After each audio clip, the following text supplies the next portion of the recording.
नमस्कार। आज हम जानेंगे 55वें श्लोक का अर्थ। अनन्य भक्ति के द्वारा भगवान को देखना, जानना और एक ही भाव से प्राप्त करना सुलभ बतलाया जाने के कारण अनन्य भक्ति का स्वरूप जानने की आकांक्षा होने पर अब अनन्य भक्त के लक्षणों का वर्णन किया जाता है।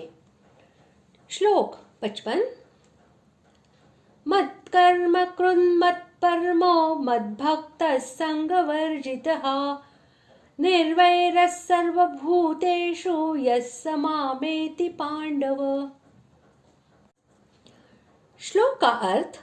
हे अर्जुन, जो पुरुष केवल मेरे ही लिए संपूर्ण कर्तव्य कर्मों को करने वाला है, मेरे परायण है, मेरा भक्त है, आसक्ति रहित है और संपूर्ण भूत प्राणियों में वैर भाव से रहित है, वह अनन्य भक्ति युक्त पुरुष मुझको ही प्राप्त होता है।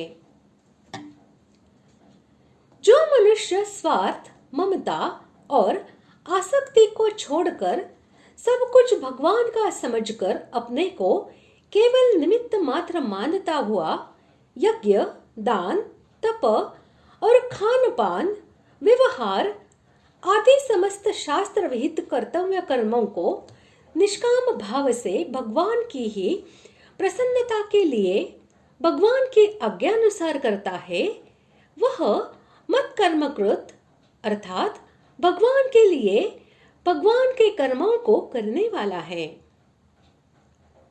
जो भगवान को ही परम आश्रय, परम गति, एकमात्र शरण लेने योग्य, सर्वोत्तम, सर्वाधार, सर्वशक्तिमान, सबके सुहृद, परम आत्मीय और अपने सर्वस्व समझता है तथा उनके किए हुए प्रत्येक विधान में सदा सुप्रसन्न रहता है, वह मत परम अर्थात भगवान के परायण है। भगवान में अनन्य प्रेम हो जाने के कारण जो भगवान में ही तन्मय होकर नित्य निरंतर भगवान के नाम, रूप, गुण, प्रभाव और लीला आदि का श्रवण, कीर्तन और मनन आदि करता रहता है, इनके बिना जिसे क्षण भर भी चैन नहीं पड़ती और जो भगवान के दर्शन के लिए अत्यंत उत्कंठा के साथ निरंतर लालायित रहता है, वह मत भक्त अर्थात भगवान का भक्त है।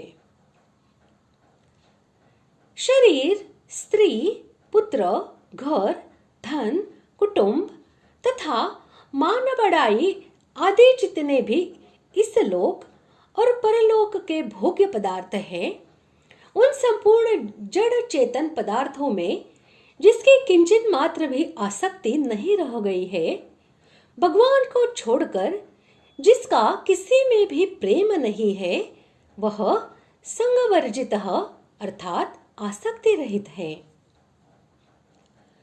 सर्वभूतेषु निर्वैरः का यह भाव है कि समस्त प्राणियों को भगवान का ही स्वरूप समझने अथवा सब में एकमात्र भगवान को व्याप्त समझने के कारण किसी के द्वारा कितना भी विपरीत व्यवहार किया जाने पर भी जिसके मन में विकार नहीं होता तथा जिसका किसी भी प्राणी में किंचित मात्र भी द्वेष या वैर भाव नहीं रह गया है, वह सर्वभूतेषु निर्वैरः अर्थात समस्त प्राणियों में वैर भाव से रहित है।